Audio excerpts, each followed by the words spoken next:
We're going to start off by defining the concept the other. When a group of people come together, knowingly or unknowingly, they create norms.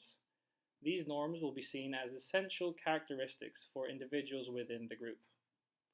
The other is an individual that does not possess one or more of the characteristics that the group deems essential.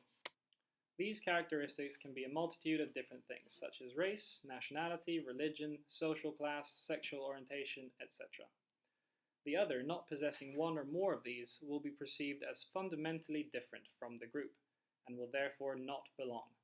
Being judged as different, or the other, is not always easy. The other is often seen as lesser and treated poorly because of it. The group that decides the norms can be very different. It could be a society as a whole, a racial group within a society. It could be a social class, a club, a group of friends in high school. But inevitably, a group of people that come together will create norms, and they will judge individuals as the other if they do not meet the norms that they have created. The other is very visible in many works of literature. We're going to talk about a few examples now. The Crucible by Arthur Miller, 2003. In the book, the concept of the other can be understood as the difference of good and evil, where evil is perceived as the other.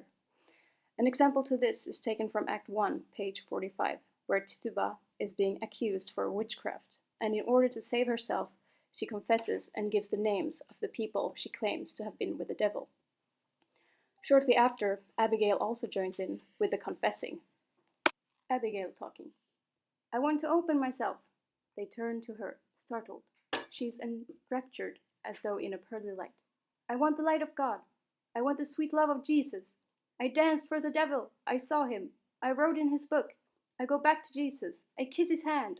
I saw Sarah Good with the devil. I saw Goody Osborne with the devil. I saw Bridget Bishop with the devil.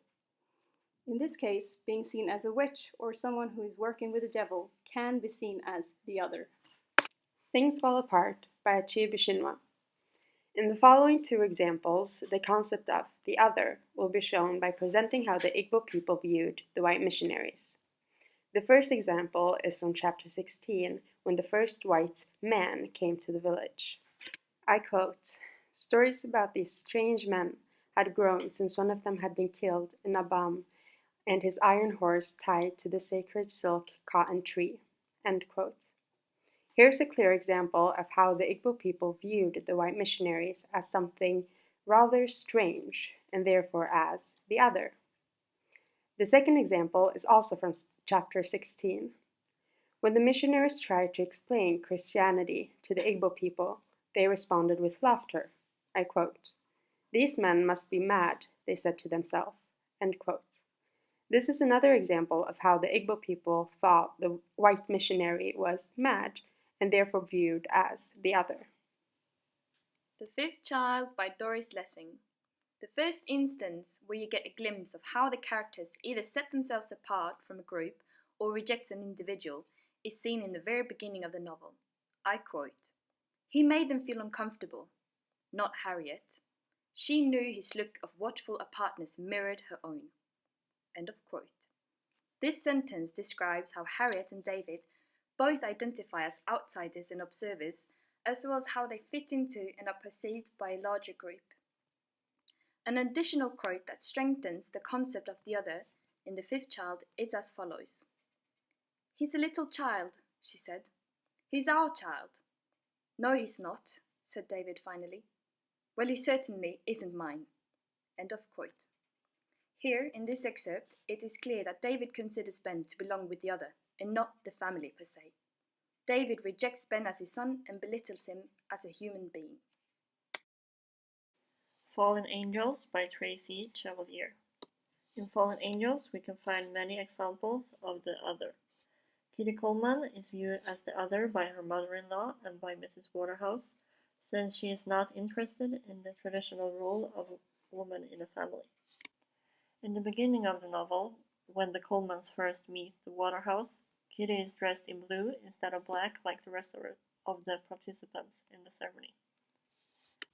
Likewise, when she marches with the suffragettes wearing a short Robin Hood costume, you can tell from both Lavinia and Simon that this is not what women should be doing, and that results in that Kitty is viewed as the other. The suffragette movement and its participants are also viewed as the other by society. The suffragettes are loud and advocate for women's rights to vote, which the rest of the society does not understand. This results in that the society views the loud and protesting women as the other, since it goes against the society's norms. So now we've talked about 4 different works of literature and how the other is visible in all 4 of them. The other is not only a thing that we can find in literature, but also in almost any film.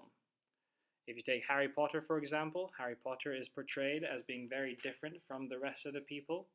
Same if you look at Shawshank Redemption, you see Andy Dufresne, the protagonist. He is portrayed as being very different from the other inmates at the prison. But I want to talk about a specific scene from the film Forrest Gump. Forrest Gump, which follows the life of Forrest Gump through a very turbulent time in US history. The main character, Forrest, is very different throughout the entire film. No more so than when he's a child. When he's a child, he hardly gets to go to school because he has below average IQ. He has some degree of autism, and also he has braces on his legs to correct his spine. So you can imagine that's quite a lot of things to overcome. In his first day of school, getting onto the bus for the first time, there's a scene where he walks onto the bus and he starts having a conversation with the bus driver. And the things he asks and the way he acts is very different, and you can tell by how she reacts. You can also tell by the views of the different school children sitting on the bus. So when it comes time for Forrest to find a seat, he is already perceived as being different because he walks in with braces on his legs, he acts in a way that they don't act, and already from the first moment it's hard for him to get somewhere to sit. So he walks the entire bus, people say that seats are taken even though they're obviously not. He is perceived as different, he is the other, he is an outsider. In conclusion, we have presented a few examples of the concept the other from both novels and film. The concept appears to be present in many fictional works, and it adds intrigue to the plot. In the same way, concepts such as good and evil and protagonist versus antagonist does. And with that, we want to thank you guys so much for listening.